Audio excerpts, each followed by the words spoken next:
For thousands of years, strange bones have been found all over the world. Skulls larger than human heads. Thigh bones longer than an adult human. Newspapers wrote about giants, and then fell silent.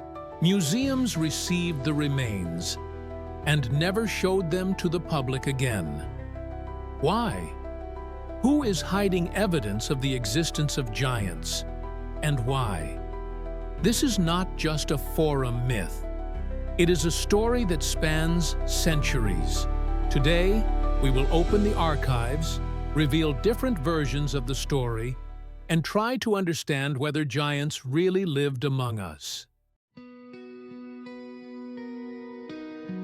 On one day in May 1877, residents of the small American town of Wilkesboro, Tennessee, gathered at a quarry where workers had stumbled upon a strange burial site. Bones were sticking out of the ground, not just human bones, but enormous ones. According to eyewitness accounts, the skull was larger than a football, and the femur was almost 5 feet long.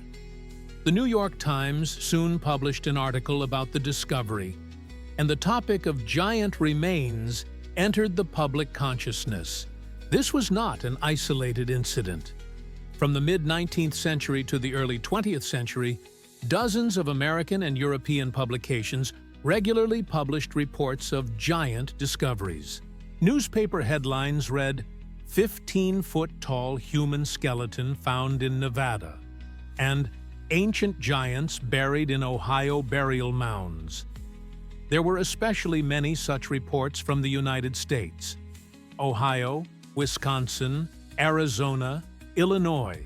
Local archaeologists, farmers, workers, and sometimes even children were the first witnesses to claim that they had unearthed the remains of creatures twice or even 3 times taller than humans. In one of the most famous cases, which occurred in 1901, the San Diego newspaper, the Evening News, published an article about excavations near Lake Laverne in California, where skeletons over 4 meters tall were found. According to the source, the bodies were buried in clay sarcophagi and accompanied by objects of clearly non-Native American origin: swords, bronze jewelry, and even writings that no one could decipher. But where did these finds come from? And why in the U.S.? The answer lies partly in the era. In those years, America was gripped by mound fever. Mysterious earthen mounds, or kurgans, were being excavated everywhere, believed by archaeologists to have been built by ancient peoples before the arrival of Europeans. Some of these burial mounds did indeed contain unusual artifacts, including skeletons with abnormal physical characteristics. There were reports of skulls with 2 rows of teeth, elongated bones, and even 6 fingers or toes. It is also worth mentioning the famous Cardiff giant, the supposedly petrified body of a man over 3 meters tall, found in 1869 in New York State.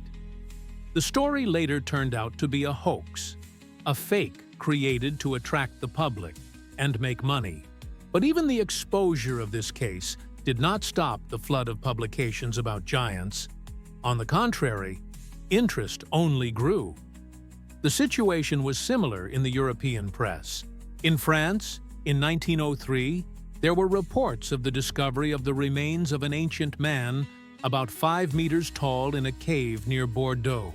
In England, there were descriptions of finds in the counties of Kent and Yorkshire, where archaeologists allegedly extracted skeletons from the ground that clearly did not belong to any known race.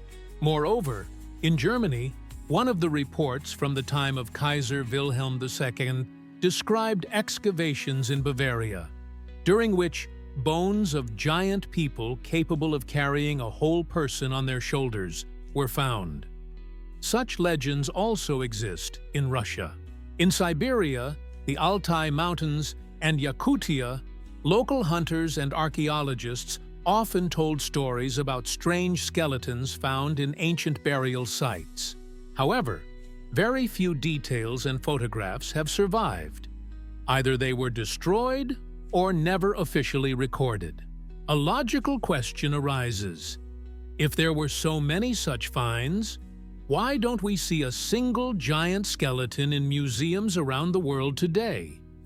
Where are these bones? Why isn't anyone studying them at universities? Are all these publications just the product of newspaper fantasy? Skeptics argue that most of these articles were written without any fact-checking, and that journalists in the 19th century were eager to stir up readers' interest for the sake of sensationalism. But proponents of alternative archaeology insist that traces of real giants existed and may still exist today. They are just carefully hidden. It is with the disappearance of these traces that we will continue our story. Stories about giant skeletons were loud, but they disappeared unexpectedly. What happened after the discoveries? Where are these bones kept? Why did they never make it to museums or university collections? This is where one of the most intriguing mysteries of archaeology begins. One where the facts seem to vanish into thin air. In many cases, after the discovery of a giant was reported in the press, all traces of the find disappeared. Literally. Reports say that the remains were transferred to local museums, and then the trail goes cold. Or unknown representatives of scientific organizations, supposedly from capital institutes, arrived at the site and took the artifacts away for research, never to return. The most frequently mentioned institution in such stories is the Smithsonian Institute in Washington. This research center was founded in 1846 and soon became the largest repository of archaeological and ethnographic artifacts in the United States. According to stories, many burial mound finds from the American Midwest ended up there. But as interest in the giants grew, references to such specimens disappeared from the Smithsonian Institution's documents. In the 20th century, several researchers and enthusiasts contacted the Institute with requests. Where were the remains mentioned in early reports and newspapers? The answers were evasive or non-existent. In 1934, a researcher named Charles Hapgood, who studied ancient civilizations and their remains, attempted to gain access to collections of bones from excavations in Wisconsin and Ohio. He was told that no such finds existed. Nevertheless, Hapgood claimed that he had seen references in the Institute's early archives to skulls with 2 rows of teeth, giant shin bones, and other anomalies. In another story, this time from Europe, there is mention of a discovery in southern Italy in 1927. A team of archaeologists discovered an ancient underground burial site containing the remains of people over 3.5 meters tall. Photographs were published in the Italian newspaper Il Messaggero, but within a week the article was removed from the archives. The reporter who wrote the article was fired, and the bones themselves were reportedly confiscated by the military. This story only gained widespread publicity in the 1990s when Italian researcher Giuseppe Carloni found a mention of the case in the personal diaries of one of the archaeologists. A similar episode occurred in Russia when, in the 1950s, a group of geologists discovered remains in southern Siberia that were described as anatomically human-like, but significantly larger than normal. The reports mentioned sizes of more than 3.5 meters. However, after the report was sent to Moscow, the materials were classified and the project participants were made to sign a non-disclosure agreement. So why are these findings disappearing? There are several versions. The most down-to-earth: no giant skeletons were actually found. Either they were misinterpreted or faked. Scientists, having received the bones, simply established their normal human nature and did not consider it necessary to publicize erroneous sensations. Another version sounds more alarming. There is an unspoken policy of concealing information about discoveries that contradict the accepted model of human history. If giants really existed, it could call into question not only theories of evolution, but also the historical narratives supported by the academic community. This would be a powerful blow to the authority of science. Finally, there is a third, more radical version.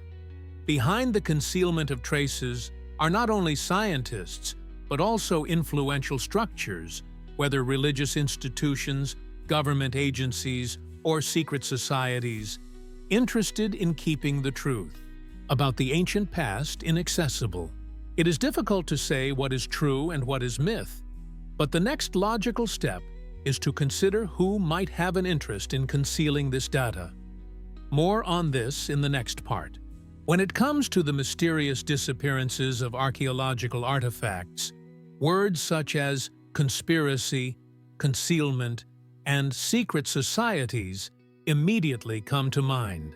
In the case of giant remains, this topic is particularly sensitive because we are not just talking about rare finds, but finds that are allegedly capable of overturning the very concept of human history.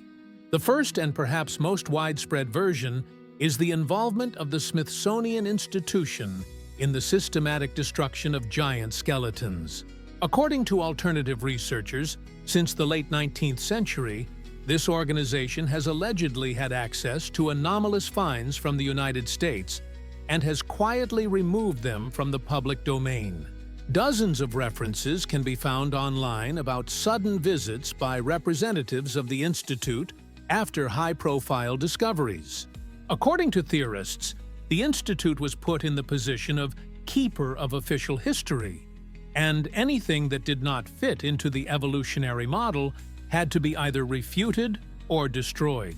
Supporters of this version point to reports that have disappeared from the archives and suspicious cases of lost bones. For example, Dr. William Henry Holmes, one of the Institute's leading archaeologists in the early 20th century, called the giant finds unscientific myths in one of his works. But his personal notes mentioning expeditions with unusual results were later discovered. It is difficult to say whether this is true, as the authenticity of the diaries has not been officially confirmed. The second common theory is related to religious organizations. First and foremost, the Vatican. The Catholic Church has the world's largest archives, which are closed to outsiders. According to rumors, these archives contain not only manuscripts from the Roman Empire, but also reports on archaeological expeditions around the world. Supporters of this version claim that if bones confirming the existence of giants were found, especially in the context of biblical stories about the Nephilim, the Church would either use this to confirm the scriptures or, on the contrary, hide it, for fear of misinterpretation and increased interest in heretical hypotheses. It is curious that the Old Testament itself mentions giants, the Nephilim, who lived before the Great Flood. If archaeological finds could be interpreted as confirmation of the existence of these creatures, it would be a sensation. However, such information is difficult to control.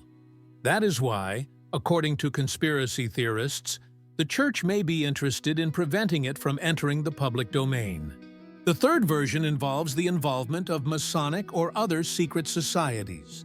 According to a number of publications, Freemasons, being deeply immersed in the symbolism of ancient civilizations, allegedly possess knowledge about the true history of humanity, hidden from the general public.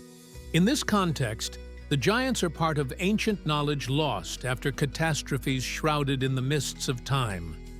Some researchers point to links between certain archaeologists and Masonic lodges, but there is no evidence to support these theories.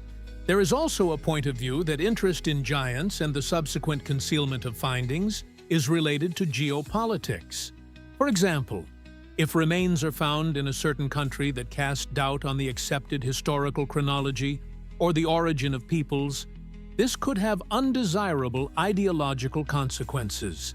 In such a case, the government may decide to freeze the information, as in the case of the finds in Siberia or the Middle East. Finally, there is a version about the intervention of the scientific community as such. In science, there is the concept of a paradigm, an established system of views. Any discovery that breaks with the paradigm becomes a threat. Scientists, fearing ridicule, loss of funding, or professional reputation, may prefer to remain silent or conceal such artifacts. This is how a circle of collusion is formed. Of course, all these theories require critical reflection. However, the very fact that they continue to exist and develop speaks to something greater: a mistrust between society and academic structures. Perhaps not everything that sounds fantastic is a lie. In the next chapter, we will examine how to distinguish truth from fiction. Stories about giants capture the imagination, but a reasonable question arises: how reliable are they? Among the multitude of reports, articles, and testimonies, a significant portion turns out to be falsification or the result of misinterpretation. To understand where the truth ends and fiction begins, it is important to look at specific examples. One of the most famous cases of hoaxes is the aforementioned Cardiff giant, found in 1869 in New York State. A huge petrified figure nearly 3 meters long was discovered while digging a well. The find caused a sensation. Thousands of people flocked to see the ancient titan.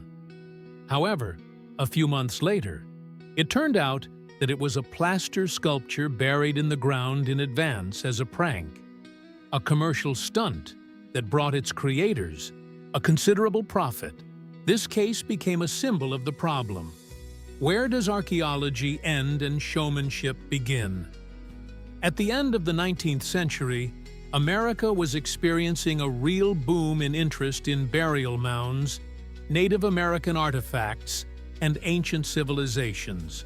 Journalists, eager to attract attention, often published unconfirmed or exaggerated stories. Some of them were accompanied by fake photos that used altered scales or montages. For example, you can still find images online of supposedly giant skulls or skeletons lying next to excavators and archaeologists. Most of these images are the result of photo manipulation, often created as part of digital art competitions. One such competition was held in the mid-2000s with the aim of creating the most convincing archaeological fake. Several works created as part of this competition later became evidence in theoretical videos about giants. But not all stories are so clear-cut. There are documents and articles from scientific journals from the late 19th century that describe real finds of anomalous remains. In one case, amateur archaeologist Joseph Lidd reported a skeleton found in Sanger County, California, measuring almost 3.5 meters tall. He sent a report to a local university, but never received an official response. To this day, a letter describing the size of the bones can be found in the archives, but the remains themselves, as usual, have been lost. Anatomy remains a serious argument against the existence of giants. Modern science indicates that a person over 3 meters tall would not be able to survive due to biomechanical limitations. The taller a person is, the more weight they carry, and the greater the pressure on their bones and internal organs. Even people with gigantism who are 2 meters 40 tall often suffer from serious illnesses and early death. Thus, a skeleton 4 meters tall would require a completely different bone and muscle structure. On the other hand, proponents of alternative theories point out that biological exceptions exist. For example, ancient animals such as dinosaurs, mammoths, and megatheriums were enormous in size. Why couldn't humans have had such variations in ancient times? Especially when you consider the climatic and gravitational differences of past eras. which modern scientists still argue about today. The psychological factor is also worth considering. Humanity has always been drawn to images of giants, from myths about Goliath and the Titans to fairy tales about giants living in the mountains. The discovery of giant bones, even if they belong to animals such as mammoths or whales, could easily be interpreted as human remains. So where does the truth lie? Perhaps it lies somewhere between forgeries, misperceptions, and real but misinterpreted findings. One thing is clear: public interest in the subject of giants continues unabated, and the question is increasingly being asked, if it's all a lie, why continue to hide and silence it? Let's try to look at it from a scientific point of view. What do scientists think? How do myths about giants compare with facts? We will discuss this in the next chapter. The overwhelming majority of the scientific community is highly skeptical about stories of giants. According to academic scientists, there is no convincing evidence that people taller than 3 meters have ever existed in human history. Upon closer inspection, all of the giant remains that have been discovered either belong to large modern humans who suffered from diseases or were misinterpreted. The main argument of science is biology. Modern ideas about human anatomy, gravity, and the load on the skeleton show that even a height of 2 meters 40 is already a serious load on the body. People with gigantism, such as Robert Wadlow, the tallest person ever recorded, about 2 meters 72 centimeters tall, suffered from a variety of health problems and rarely lived to adulthood. His bones were incredibly fragile, and his heart was overworked. Paleontologists also point to the lack of verified remains. All skeletons of ancient humans found, Neanderthals, Cro-Magnons, Denisovans, were within the range of modern norms. Even the largest representatives of ancient races did not exceed 2 meters in height. Scientific expeditions investigating burial mounds and graves in the United States, Russia, Europe, and the Middle East have never recorded reliable skeletons over 3 meters tall, with a complete set of documentation, excavation conditions, dating, and storage. But what about skulls with 2 rows of teeth, or 6-fingered hands? Anthropologists respond that yes, such anomalies can occur. These are rare genetic mutations: polydactyly, supernumerary teeth, acromegaly, but they are not proof of the existence of a separate race of giants. Moreover, in museum collections, such skulls are recorded as pathologies, not as evidence of other types of humans. Some scientists also draw attention to the cultural context. Great myths about giants, titans, and nephilim are widespread in many cultures around the world.